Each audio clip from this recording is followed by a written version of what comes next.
దీని చావు భయంకరంగా ఉంటుంది. అరంగుళం లోపలికి గుచ్చితే దీని రక్తం గడ్డ కట్టి చిట్టి నరాలు చెట్లిపోతాయి. అప్పుడు కళ్ళలోంచి నీరు కాదు, రక్తం కారుతుంది. ఆ నొప్పి భరించలేక నన్ను చంపమని తనే వేడుకుంటుంది. ఈ ప్రపంచంలోని ఏ శక్తి దీన్ని కాపాడలేదు. ప్రాణం విలువ తెలుసారా నీకు?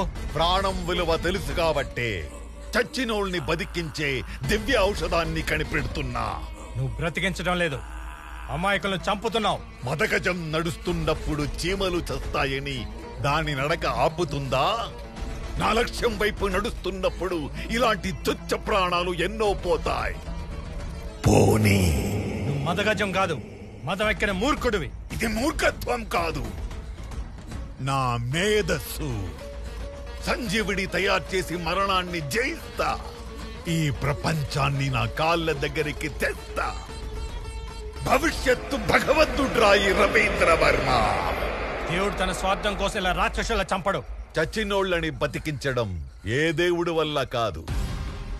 నేనా దేవుడి కన్నా గొప్ప మేధావిని. పిచ్చనా కొడక, నువ్వు మేధావేంట్రా? మానసిక రోగివి. అవునరా, మేము రోగులమే. మాకు మందేంటో తెలుసా? డబ్బు.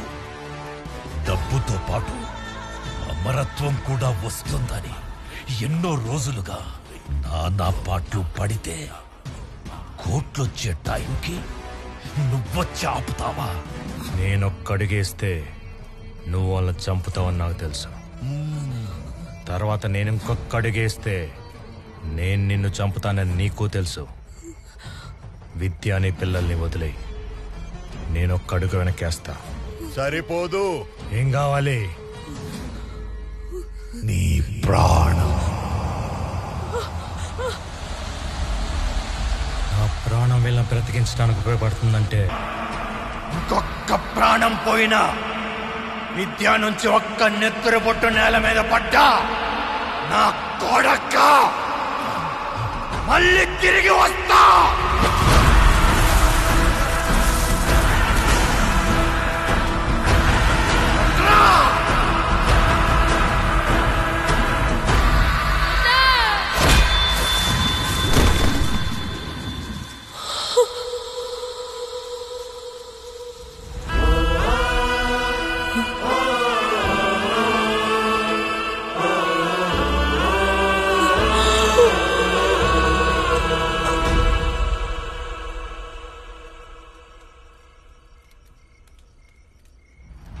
శవం దొరకాలి. ఎలా? ఇద్దరు యాక్సిడెంట్లో చనిపోయారు. సృష్టించండి.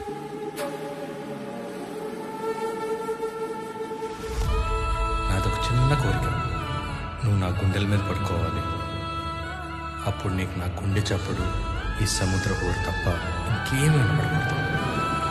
ఈ చల్లని గాలి, నా వెచ్చని శ్వాస తప్ప నేను ఏది తాకూడదు. ఆ చుక్కలు తప్ప మనల్ని ఎవ్వరు చూడకూడదు.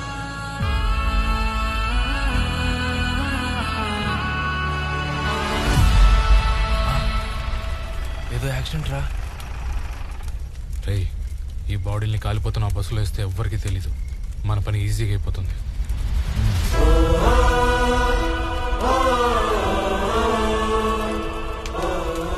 మంగళూరు నుంచి అనంతపూర్ వస్తున్న SLN bus Anantapur ghat road లో ఘోర ప్రమాదానికి గురైంది. నంబర్ 14 అనాథ శివంతో.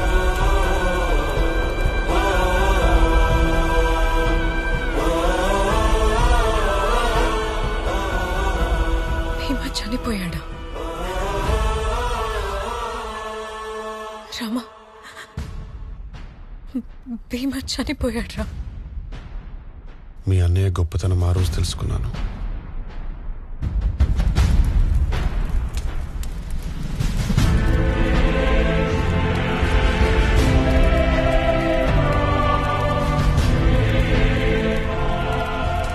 ఏ ఆశయం కోసం అయితే భీమా తన ప్రాణాలు అర్పించాడో ఆ ఆశయం కోసం నా శరీరాన్ని ఆవహించి పగ తెచ్చుకోమన్నాను.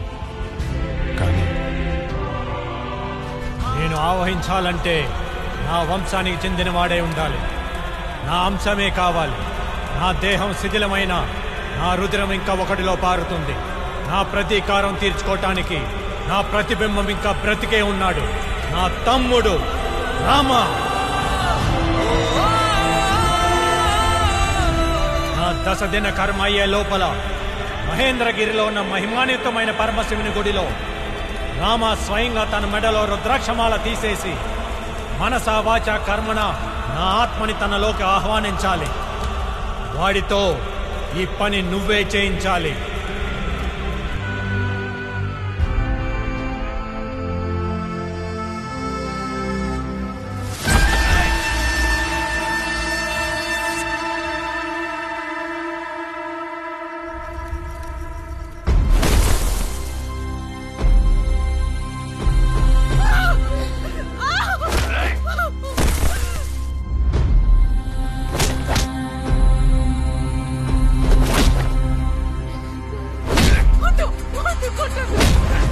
వీడు బతికే ఉన్నాడా?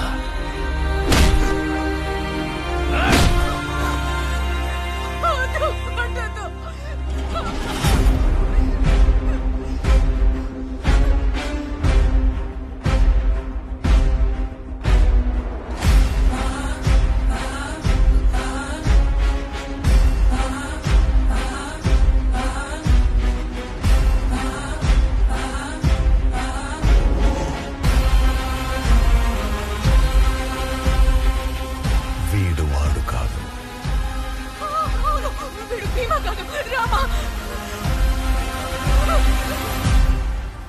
ఇంకా ఎన్ని రోజుల్లో సంజీవిని తయారవుతుంది?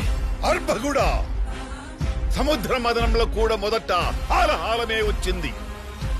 మనకు కావాల్సిన అమృతం రావాలంటే సమయం పడుతుంది. ముందు వీళ్ళిద్దరిని చంపి సముద్రంలో పడేయండి. ఎందుకో? ఇప్పటిదాకా పిల్లల మీద ప్రయోగాలు చేశాం. ఇప్పుడు వీళ్ళిద్దరి మీద కూడా చేద్దాం. ఆ తర్వాత పడేయండి సముద్రంలో.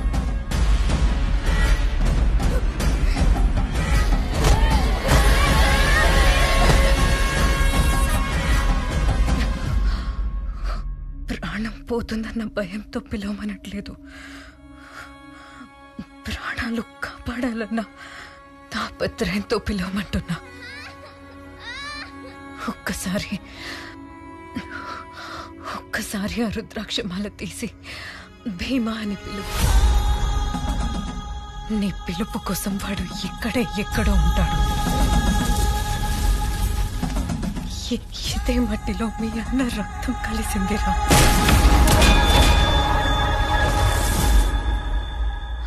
ఒక్కటి మాత్రం నిజం రామా, ఆ పిల్లల్ని చంపుతూ వాళ్ళు చేసేది ఘోరం. కానీ కాపాడే అవకాశం ఉన్న చేతులు కట్టుకుని కూర్చోవడం, అది మాత్రం పాపం. నీ రక్తం కూడా కడకలేని పాపం. చూడక్కడ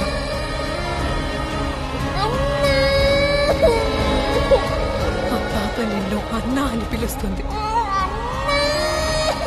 రామాగా కాదు, భీమాగా. భీమాని రాక్షసుడు అంటావు కదా. సంహారం జరిగేటప్పుడు దేవుడు కూడా రాక్షసంగానే చంపుతాడు.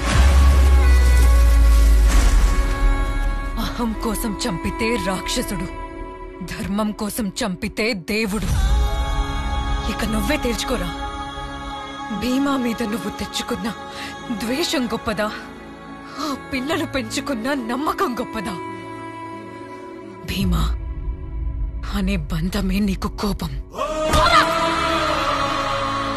ఆ పేరు వింటేనే నీకు అసహ్యం. కానీ ఇప్పుడు ఆ పేరే మనకి కవచం. ఆ పేరే వీళ్ళని శిక్షించే ఆయుధం. భీమా, భీమా, భీమా, భీమా. రామా, ఒక్కసారి అన్నా అని పిలవరా. పోరా.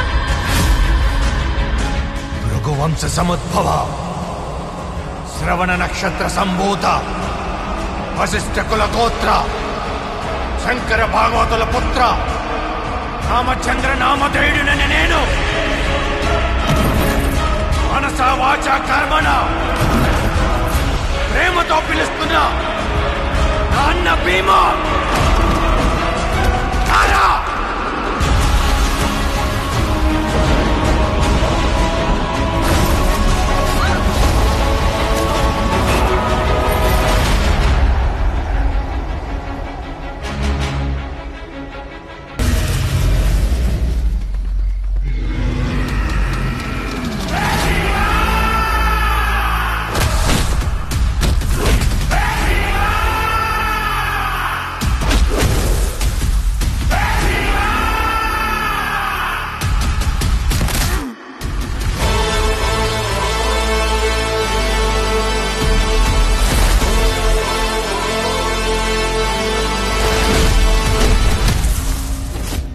రాజ్యం చాలని ఆశ, ధర్మం తప్పిన అహం తలెత్తిన ప్రతిసారి గాండ్రించే కండ్రగొడ్డలి పుడుతుంది. నీ నీచత్వం వల్ల నాకొక మంచి జరిగిందిరా.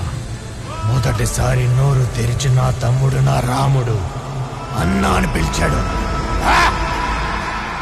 గుండె నిండిపోయిందిరా. నువ్వు నాకిచ్చిన ఈ సంతోషానికి నేను నీకు సంబరాన్నిస్తా, మరణ సంబరాన్నిస్తా.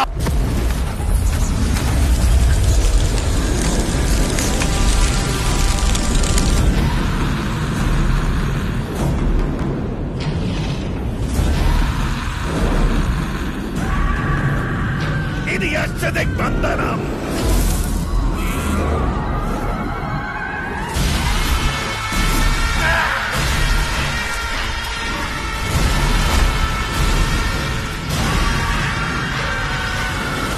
ఇంతమంది అమాయకులైన పిల్లల్ని చంపిన నా కోసం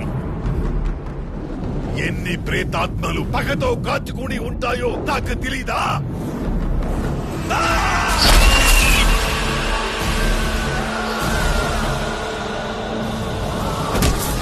భూత ప్రేత పిశాచాలు ఈ రక్షణ కవచాన్ని దాటి రాలే. రాబోయే కాలానికి కాబోయే భగవంతుణ్ణి నన్ను ఢీ కొట్టడం నేతరం కాదు.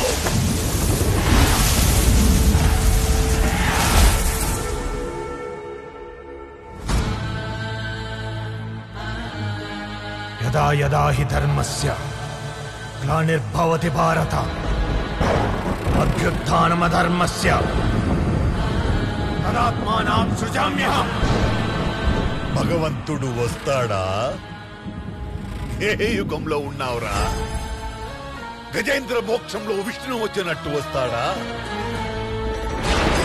ప్రహ్లాదుడు పిలుపుకి స్తంభం బద్దులు కొట్టుకుని వచ్చిన నారసింహుడిలా వస్తాడా? మార్కండేయుడి కోసం శివుడు వచ్చినట్లు వస్తాడా? రమ్మండ్రా, చూద్దాం ఎలా వస్తాడో. రమ్మండ్రా. పరమశివుణ్ణి కైలాసంతో సహా పైకెత్తబోయిన రావణాసురుణ్ణి చిటికెలో బంధించిన కార్తవీర్యార్జునుణ్ణి